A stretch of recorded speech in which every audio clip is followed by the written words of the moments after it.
X-Men number 101. For 20 minutes, Jean Grey has been dying, flying the space shuttle down from S.H.I.E.L.D.'s abandoned space station where they were attacked by Dr. Lang. The rest of the team sits safely in the ship's radiation-proof life cell as solar flares ravage Jean Grey's body. The ship enters Earth's atmosphere, then enters Kennedy Airspace's radar, then crash lands on the tarmac and slides through it, landing in Jamaica Bay. One at a time, the X-Men float to the surface, all but Jean Grey. The X-Men are convinced that she must be dead, but Scott won't accept that and decides that he's going to dive under for her.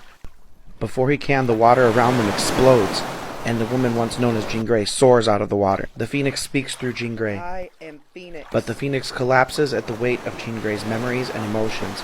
Scott swims to her, saves her, and all the X-Men get to shore. But they've got to sneak away because this is the second time they've destroyed Kennedy Airport. Cut to Wolverine at a flower stand. He's picking up a bouquet to take to the hospital for Jean Grey, which is a pretty big deal for him. It's a pretty big gesture to show someone that he cares about them.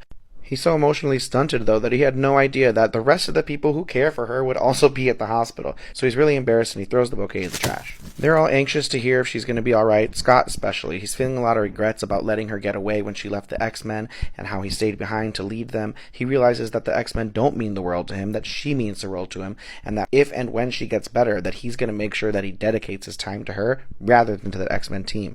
So while he's beating himself up about this, he overhears the doctors enter the room and give everyone some good news. Jean Grey is going to be okay. The X-Men cheer and scream and jump and hoot and holler, but Scott needs a minute to just cry it out. He is so overwhelmed with emotion that he's just bawling, and Nightcrawler checks on him and realizes what's happening, so he closes the door to give him some privacy. And Professor X decides that what's best for everyone is for everyone to go on a little vacation. Scott and Professor Xavier will stay behind and look after Jean in the hospital. But this past year has just been way too much drama for the X-Men, and it's time for everybody to just take a chill pill.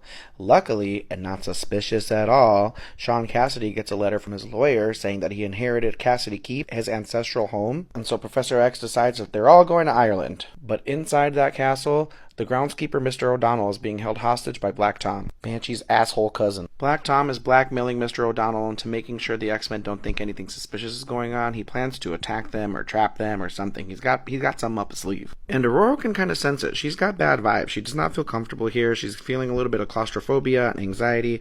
So to calm herself down, she summons a summer rainstorm and just has like a little naked nudie time. That's how she likes to calm down. And so she gets dressed up all beautiful for dinner, and Nightcrawler escorts her to dinner. And everyone's ready to have a nice relaxing evening when the floor collapses below them. It's a trap, and they land in front of Black Tom and Juggernaut, who is Professor Xavier's stepbrother. I don't know if y'all knew that. And he tells the X-Men that he plans to kill them, but Storm freaks out because they're underground, under a castle, surrounded by brick. She feels claustrophobic, and she has a panic attack.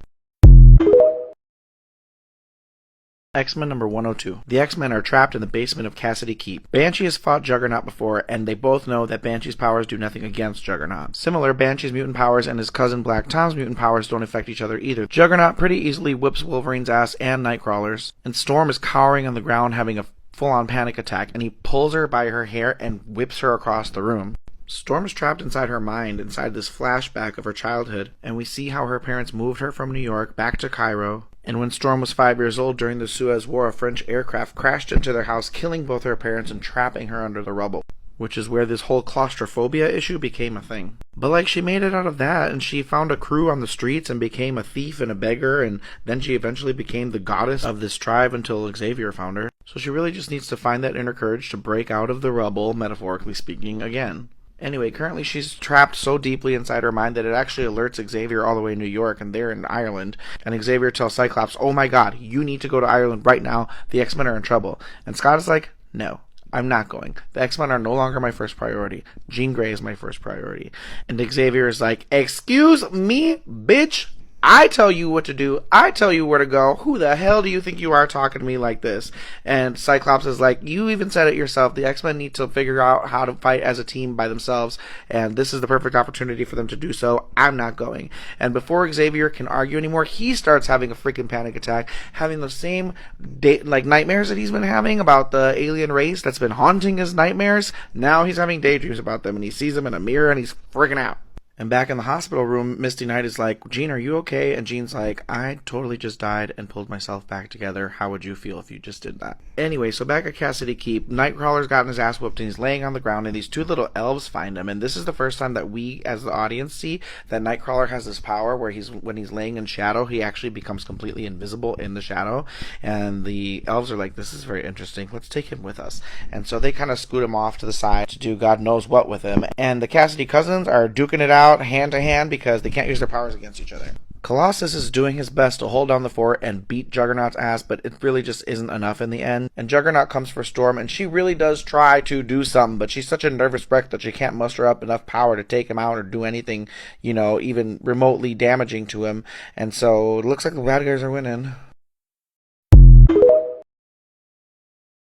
X-Men number 103. Juggernaut has defeated the X-Men, and the Cassidy Keep Leprechauns have Nightcrawler. But they're not bad guys, they're good guys, and they're actually with Eamon O'Donnell, the guy who is being blackmailed by Banshee's cousin. They're blackmailing him by keeping all the families who were staying at Cassidy Keep imprisoned, and he cares about these people. It's all happening at the command of Eric the Red and another person who we don't see in frame. And Nightcrawler wakes up and all this gets explained to him, including the fact that he disappears in the darkness, which he didn't actually know that he had that power. Now, while he's getting the rundown, all the other X-Men are currently captured and they're being tormented, not killed because they're supposed to serve another purpose. Apparently, Juggernaut has this huge vendetta against his brother, Professor X, and so he's using them to get to Professor X. Knowing that, Nightcrawler comes up with a plan. He's got that image inducer that lets him look like a human sometimes, so he uses it to look like Professor X and then go fight Juggernaut and Black Tom. So a whole brawl breaks out, but Juggernaut can tell right away that this can't be his stepbrother, Professor X, because he's hopping around the walls, and, Professor X is in a wheelchair.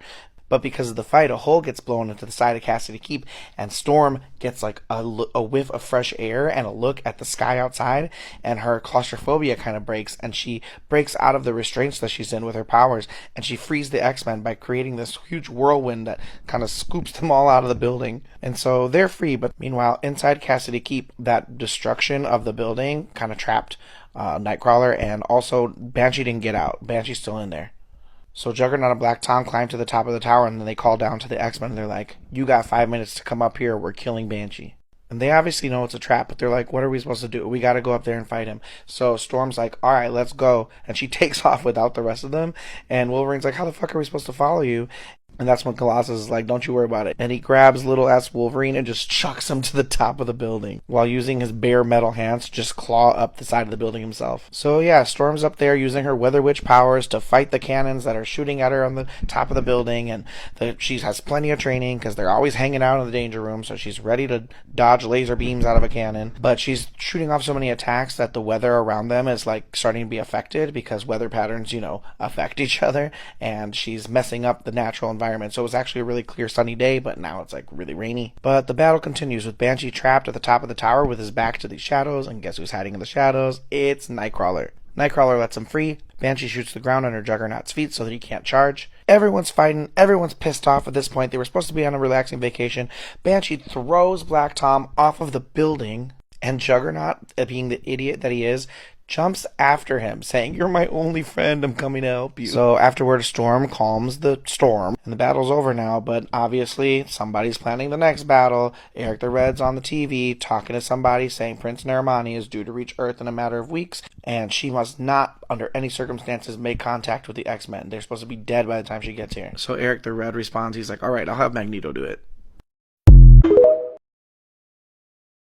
X-Men number 104. The X-Men received a phone call from Moira McTaggart last night saying that they need to make their way from Cassidy Keep to Moira's secret base off the northwest coast of Scotland. She arranges for a boat to pick them up and drop them off, but when they get to the dock, the guy's being super racist and he won't let them take it because they're obviously mutants. They're in costume still. But, they're the X-Men, so they just take the boat. The reason they need to get to that island is because Moira left this guy Jimmy Madrox in charge of it, and he hasn't gotten back to her, and she's worried about it. So she asked the X-Men to go check on him. They're nearly there when their boat rips itself apart. I know that's weird, but that's what happened, and they end up in the waters. So they end up swimming to shore to get to Moira's lab. It's not that easy getting in. There's a force field around it, and then the ground they're standing on just kind of rips itself up out of the earth and carries them up, and is about to slam them into the wall. And so they jump off of the ground and slam themselves through the wall, only to be confronted by Magneto. So obviously he's behind all this stuff, the ship ripping itself apart, the ground moving around. He's behind all of that stuff. He has the powers to do that. Alright, now outside the lab on the landing pad, Cyclops and Moira McTaggart have just arrived at the laboratory too, and Cyclops is pissed because he's never heard of this lab before. He didn't know that Moira was working on this. He didn't know she was anything more than a housekeeper, so he's really pissed about the secrecy that's going on here. He's the leader of the X-Men. He definitely should have been filled in. They are walking through the lab, and they find that Jamie Madrox is on the ground, like, knocked out. So they wake him up, and he tells them all about how the building was infiltrated by Eric the Red, and then he went straight to one of the cells that they were keeping Magneto in. Apparently Magneto's been here the whole time, and they freed him. So he's whipping the X-Men's ass right now because, Colossus is made of metal, and then Wolverine has metal all through his bones, and he can also do things like set up interference fields for, like, lightning attacks with magnetism, and he also can apparently sense where Nightcrawler is going to teleport to before he teleports there, so nobody's safe. Now, Cyclops is the only one to realize the pattern of what's going on, because Eric the Red attacked them at the airport, then he tried to attack them again at Cassidy Keep, and now he's lured them all to this laboratory, and he realizes that it's all been a ruse to get Professor Xavier alone and unattended. So they need to get back to the plane now, fly back to New York, and protect the professor. So they take off, but this is a mutant studying facility, and Moira McTaggart had Magneto stored here in a prison cell. He had this Dragonfly lady stored here in a prison cell, and had another mutant here, which is labeled as Mutant X, and it's supposedly waking up too. So this shit's just about to get really crazy. Shift to a scene in space where Christopher, the leader of the Starjammers, is talking about stopping the Emperor Deken. The bug ship that Professor X keeps having nightmares about, and Princess Lilandra talking about how her brother must be stopped. She's being chased by an Imperial cruiser that's locking on her and it's shooting to kill. And shift again to Jean Grey, who's doing much better, and she's at her Greenwich Village apartment with her roommate Misty Knight and her parents and Professor X, and they're all doing great, except they're being watched outside the window by Lorna Dane Havoc and Eric the Red.